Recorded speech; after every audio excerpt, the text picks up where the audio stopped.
सिद्धेभ्यः ओम नमः सिद्धेभ्यः डमो अरिहंताड़म डमो सिद्धाड़म डमो आयरियाड़म डमो वज्रायाड़म डमो लोए सब साहुड़म। चलते फिरते तीर्थ हैं हरते सब संताप, हम तो बस इतना जानते आप सरीखे आप, हम तो बस इतना जानते आप सरीखे आप।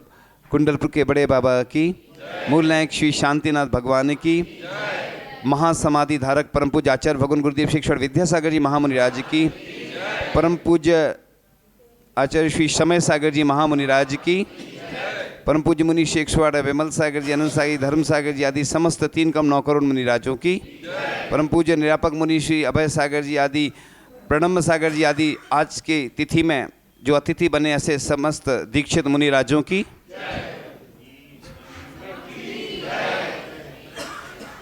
आज का यह प्रसंग कि कुछ दिन पूर्व में आचार्य भगवान ने समाधि धारण की, ये दुनिया की सबसे पीड़ा पहुंचाने वाली खबर थी। जैसे ही लोगों को मालूम चला और सभी के पैरों तले ज़मीन खिसक गई, क्योंकि हमारे लिए जिन शासन के लिए आचार्य भगवान एक अमूल्य निधि थे, उनका मार्गदर्शन उनकी प्रेरणा सबके लिए लाभकारी थी। वो हमारे बीच में थे तो हमारे लिए कोई भी समस्याएं नहीं आती थी, और आती थी तो आचार्य श्री के आशीर्वाद से सब निकलती जाती थी। और आचार्य भगवान आज हमारे बीच में नहीं हैं, लेकिन वो जो काम करके गए हैं वह स्वर्ण अक्षरों में लिखने योग्य कार्य है, और सभी लोग विनयाञ्जलि उनको अर्पित कर रहे हैं। और हमारी तो यही भावना है, भले ही आचार्य भगवान हमारे बीच में नहीं है, लेकिन जितने भी पूरे देश में स्कूल हैं, हॉस्पिटल हैं, या जो भी संस्थाएं हैं, जो भी मंदिर हैं, कुछ ऐसे काम करना चाहिए कि आचार्य भगवान ने कभी अपने लिए कोई काम नहीं किया, लेकिन हमारा कर्तव्य है कि आचार्य श्री के चित्र पूरे देश में नहीं पूरे विश्व में ऐसे चित्र अंकित होना चाहिए कि जिससे उनका नाम आगे आने वाली पीढ़ी भी याद करते ना कि एक ऐसे संत हुए हैं जो अरहंत बनने के लिए अग्रसर थे, जिन्होंने प्रतिभा स्थली के माध्यम से बालिकाओं को शिक्षा की संस्कार दिए, और उनकी यही भावना थी कि हमारी जो कन्याएं बालिकाएं संस्कारित होंगी तो उभय कुल वर्धनी यानी दोनों कुलों का वर्धन करेंगी। इसके साथ साथ पूरे विश्व की चिकित्सा करने के लिए पूर्णायु और भाग्योदय जैसे चिकित्सालय के लिए उन्हें आशीर्वाद प्रदान किया। उसके साथ साथ लोग हिंसक वस्त्रों का उपयोग करते थे, मटन टेलो नाम के, उसके लिए उनकी भावना हुई कि हथकरघा के माध्यम से जो हम श्री जी का प्रक्षाल जिन वस्त्रों से करते हैं वो स्वयं अशुद्ध है, तो कैसे क्या होगा, इसलिए उन्होंने हथकरघा के लिए आशीर्वाद दिया। और कैदियों को भी रोजगार मिला जो कैदी सप्त व्यसन में लिप्त थे। इसके साथ साथ शांतिधार उद्योग योजना के माध्यम से अशुद्ध पदार्थ खाद्य पदार्थों में जो मिलावट आ रही है, मतलब एक ऐसे संत है जो अरहंत बनने के लिए, तीर्थंकर प्रकृति का बंद करने के लिए जो 16 कारण भावनाएं होती हैं, उन्होंने वह प्रयास किया। और उनका आज हमारे बीच से भले ही यहाँ से वियोग हो गया, लेकिन वो जहाँ भी होंगे वहाँ से भी वह देख रहे होंगे, और आगे हम लोगों को बस प्रेरणा मार्गदर्शन देते रहें। क्योंकि एक जो संत होते हैं वो भले ही हमारे बीच से चले जाते हैं, और ये दुनिया की सबसे दुखद घटना थी, लेकिन हमारे बीच से वह चले गए हैं।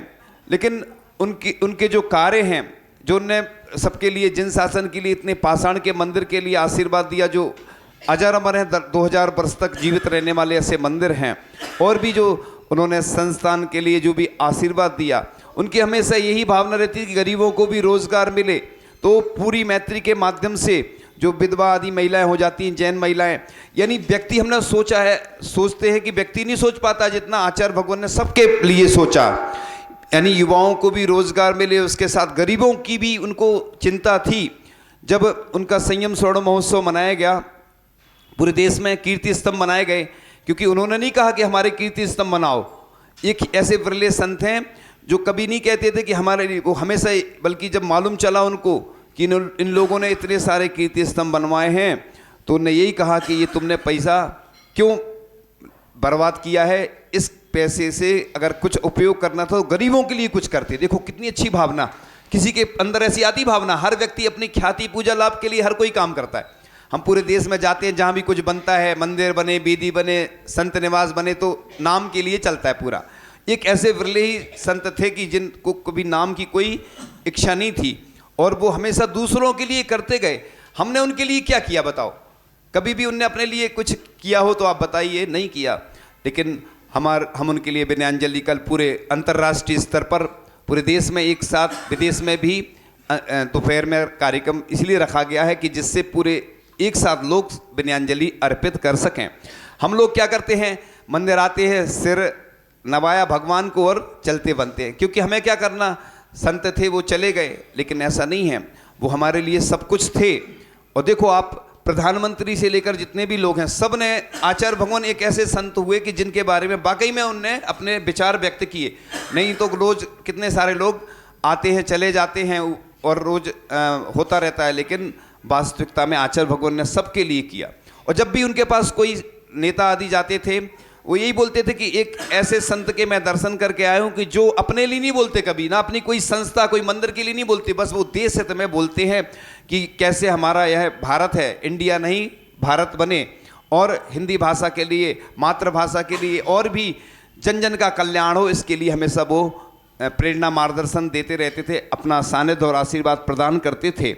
और आचार्य भगवान की भावना थी कि यहाँ का पंच कल्याणाखोर ने आशीर्वाद भी दिया, लेकिन लोगों ने स्वीकार नहीं किया, तो उन्होंने फिर बाद में नहीं दिया। हमें मालूम था कि आचार्य भगवान एक बार कोई भी कार्य के लिए आशीर्वाद देते, किसी शिष्य को दे देते हैं कि दीक्षा लेना है तुम्हें, और नहीं लेता है तो फिर वो आशीर्वाद नहीं देते। आचार्य भगवान का आशीर्वाद हमें मालूम है, हम लोगों को बहुत मेहनत करनी पड़ती।